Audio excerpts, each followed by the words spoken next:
Welcome to the F1Stop show.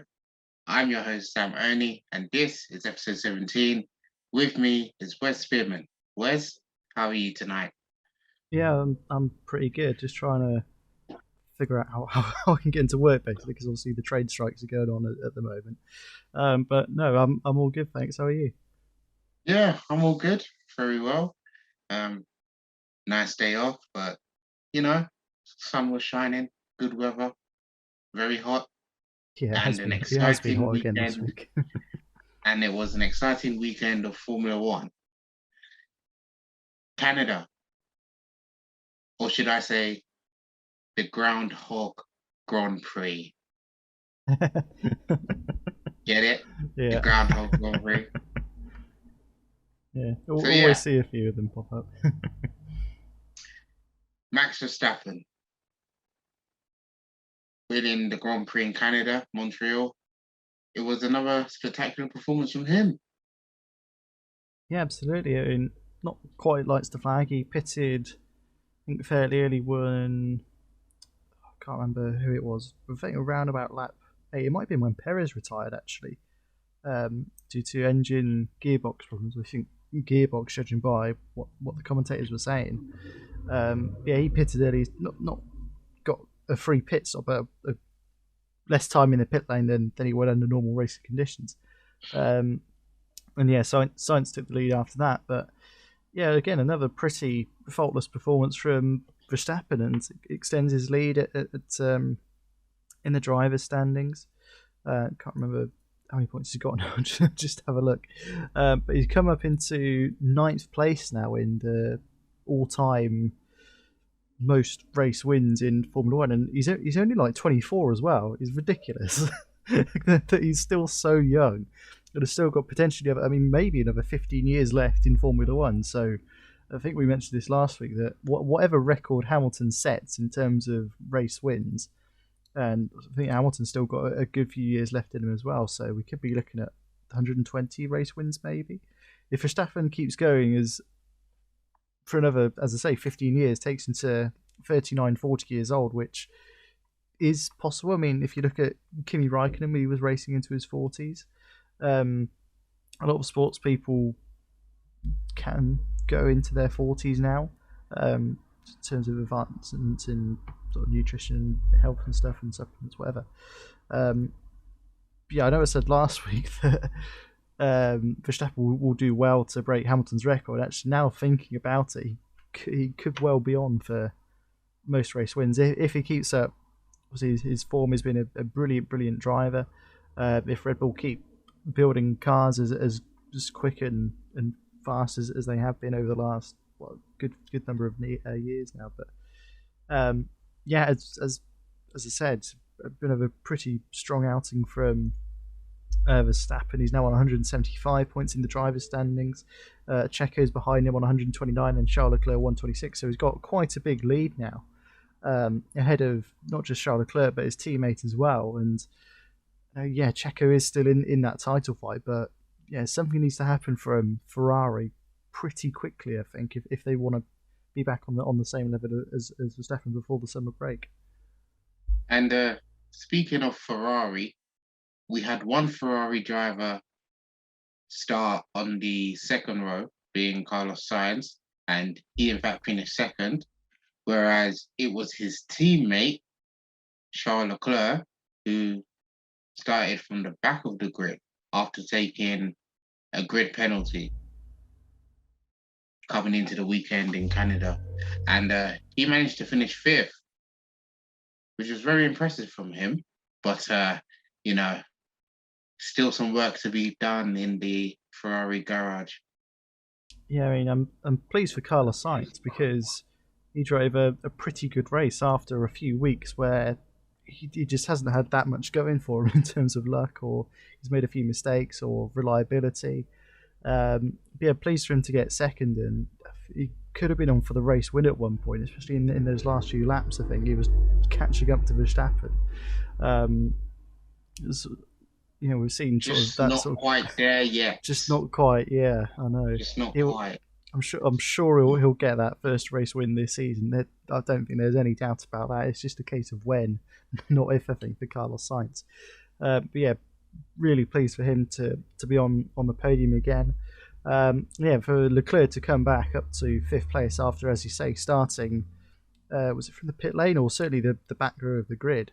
Yeah, is a great result for him, and Ferrari. Yeah, they would have been wanted both cars on the podium, but especially after Perez retired. Yeah, to gain 15 places in a race is you've done a pretty good job, and yeah, I don't think Ferrari could have asked much more from Leclerc really.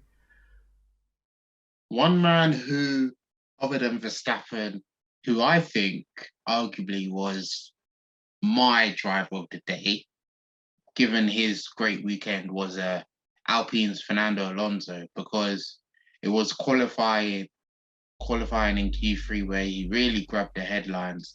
He was, you wouldn't believe me if I said this, he was provisionally on pole for Canada, but he ended up starting second after Max Verstappen beat him to pole. But for Alpine to get a front row, Fernando Alonso for the first time in 10 years, I believe his last front row lockout was.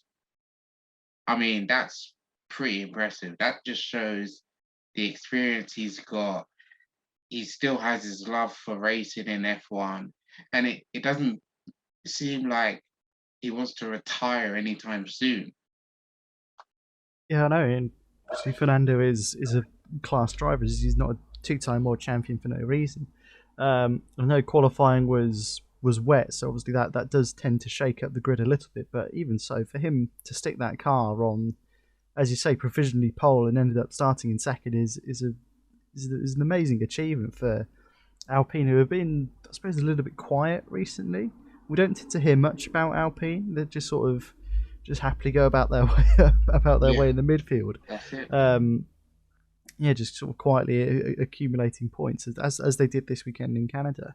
Um, yeah, for him to start P2 is a great result for him and a great result for the team. He finished P7, which they could have been probably a little bit disappointed. Oh, finished P9 rather. Ocon finished P6, and the Alphas splitting them in between in seventh and eighth. I think they'll probably take that as a result for the weekend, because how many points is that? That's 12 points overall, and they're sitting in fifth place. They're 6 points ahead of Alpha, 8 points behind McLaren, who are in fourth. So again, it's quite close between that midfield, as I say. Was that 14 points separating fourth, fifth, and sixth, which isn't much in the grand scheme of things. Yeah, a great result for Alpine, and yeah, Fernando just showing his class once again. So what did you enjoy most about the race? What was your favorite part about the Canadian Grand Prix? Um, Possibly, I reckon. I think it was quite late into the race when Verstappen had his second pit stop, and I think it was sort of between him and Hamilton as to who would come out first after the first couple of corners. And it was quite close. It was quite wheel to wheel stuff. And obviously Verstappen sailed past, but yeah, just seeing those two go wheel to wheel, because I still feel like there's a bit of tension between them, especially after last year, and you just think, oh, is something going to happen here? So yeah, just seeing those two go wheel to wheel again, and especially after the season Mercedes is having, was I think great to watch. And again, Lewis Hamilton on the podium is his second podium this year, his first since the opening round of this 2022 season in Bahrain. So he'll be chuffed to bits with that. And yeah, Mercedes they've just turned things up a notch over the last couple of weeks. Russell got a podium last week. Did he get a podium was it Baku last week? Week before? I can't remember. Yeah, it was Baku last week. Did he get one in Spain? I can't remember. Yeah, they just seem to be turning up the wick a little bit. Again, Russell consistent, another top five finish for him. Nine rounds of consistent top five finishes, which will again, Mercedes will be chuffed to bits with that. Um, yeah, if getting back to your question, if I had to pick a moment, it would be seeing Verstappen and Hamilton go wheel to wheel again. Um, yeah, that was a great moment. I think my favorite moment was pretty simple, to be honest, just seeing Lewis Hamilton back on the podium again. Because, you know, over the last few days, he's been complaining, and very rightly, that, the car is undrivable and he's having some, he's having problems with the porpoising and the bouncing. You know, we saw him in Baku as well. He took quite a long time to get out of his car, but he's come to Montreal, the place where he got his first drivers' championship in 2008. But yeah, it was great to see him on the podium as well, which I really enjoyed that. I just hope we can see a win from Mercedes. I'm sure I we don't. will. They have to win a race this year. It would just feel too weird for them to not win a race after 8 years of complete dominance. Well, we've still got what, 12, Yeah, still 13 more races. 13 more rounds. Yeah, Yeah, I'm sure we will. I'm sure we will. yeah. Um, so that was the top half of the grid, rather. Just some honourable mentions, or not so honourable. AlphaTauri's Yuki Tsunoda. Good weekend, bad weekend. I suppose it was a pretty poor weekend for Sonoda.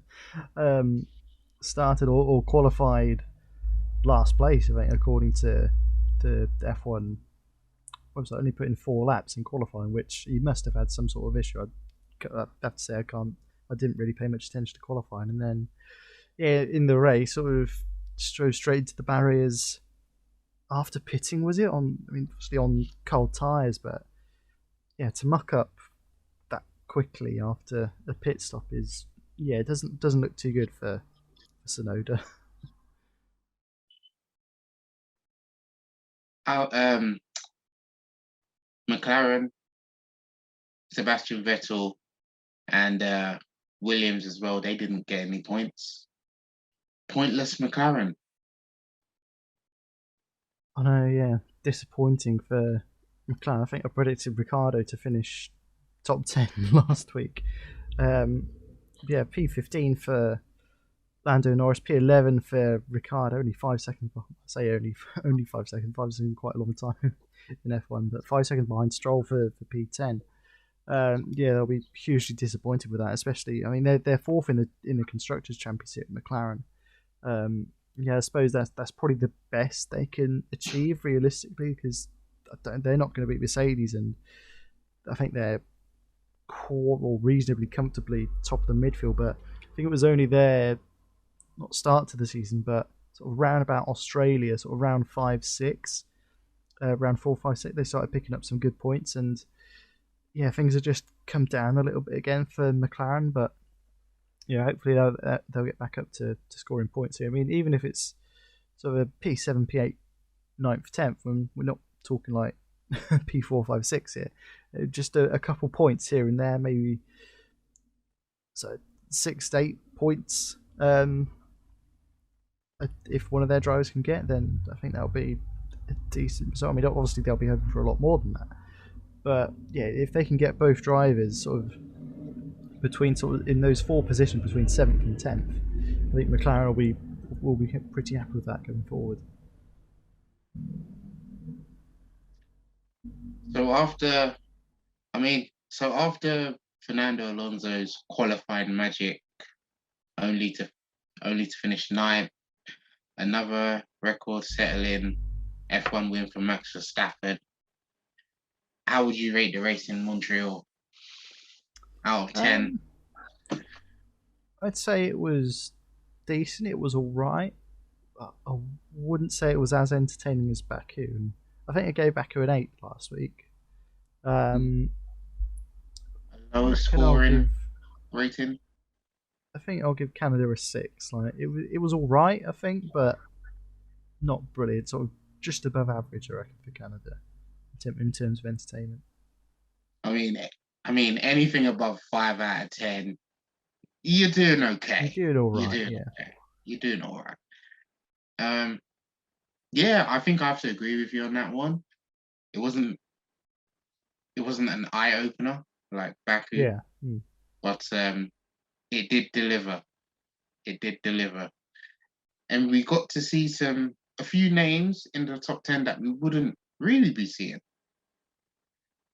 I mean, for a second, I honestly thought in the opening stages of the race, I think you saw a Haas car in the top 10. Yeah. I I think, think yeah. Magnus. I think it was Magnussen.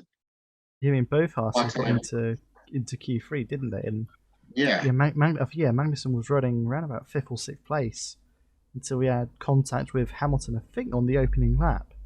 Um, and he got shown the black and orange flag, which means you have to pit because I mean the debris, the end plate, whatever it was on his front wing could have came off and caused some damage to other cars. From that, he dropped down to last place and didn't really recover from that. And Mick Schumacher, a little bit unlucky. DNF was an engine issue, I think. Um, he's still looking for his first points in F1 as well, Mick Schumacher. Yeah, I'm sure they'll come because Haas. I mean, yes, I know qualifying was wet, so yes, that does tend to shake up the grid a little bit. But yeah, Haas they're on an upward curve. I think Haas, and they've not been too great the last few weeks, but if they can put in performances like they did in qualifying, then they'll be on for some more points finishes for sure. mm. So yeah, 6 out of 10 for Canada. I think Baku's the highest I've rated so Yeah, I far, think eight so. out of Yeah. 10. Right, 10 minutes to go, and the British Grand Prix is next week, I believe. So let's talk a little bit about that. British Grand Prix. Everyone comes to Silverstone, one of the most loved circuits on the grid. What are you expecting this year? Less controversy, hopefully. I don't think we'll see Verstappen and Hamilton going wheel to wheel around Copse Corner again. Hopefully, Leclerc's engine will hold up and he'll be able to finish better than second. Yeah, obviously, Verstappen, the pace he showed over the last few weeks, and Red Bull seem to have got their reliability problem sorted, at least for Verstappen. Perez obviously failed to finish in Canada. Um, yeah, if Ferrari can find the pace they had at the start of the year, and then yeah, I reckon it'll be a good race. I think Silverstone is always pretty decent racing wise.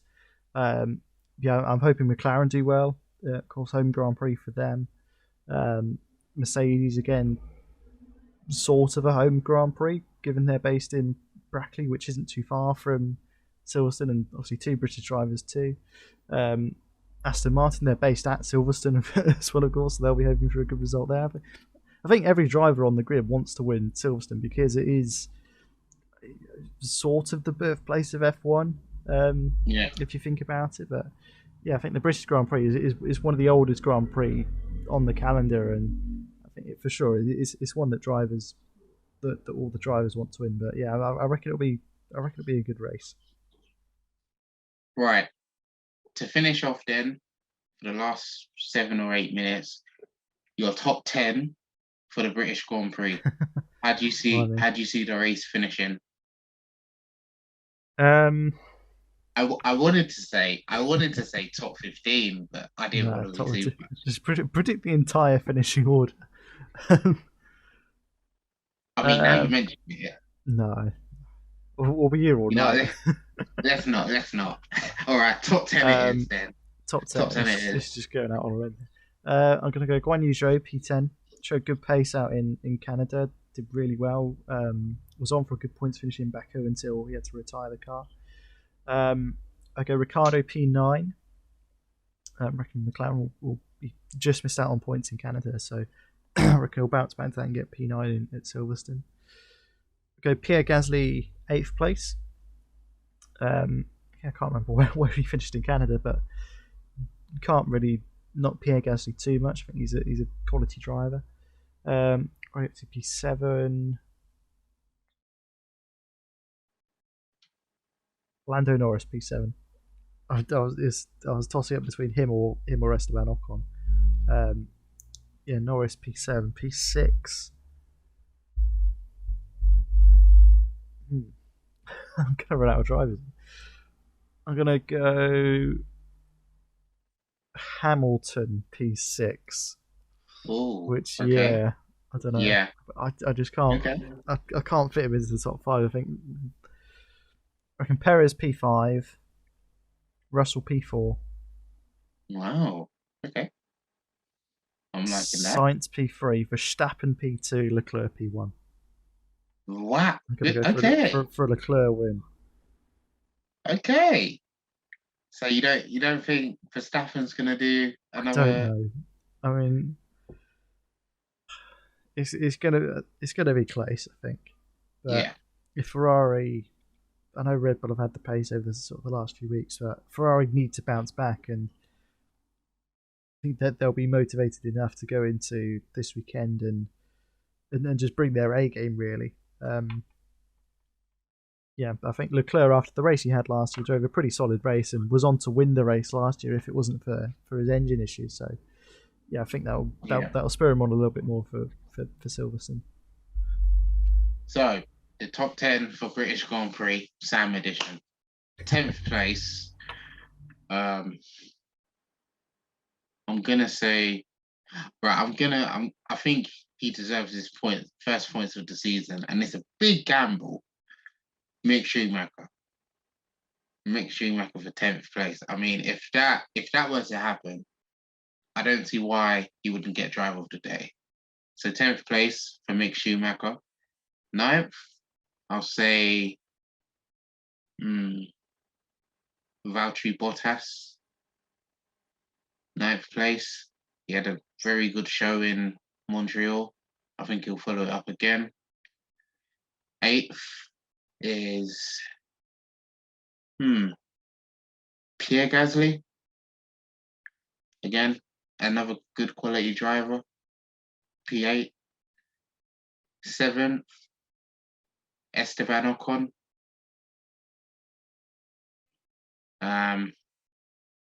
Yeah, I'm taking a big gamble and leaving out McLaren Yeah, because I just think, yeah, I know. P6, Lewis Hamilton. I can't see him getting any higher.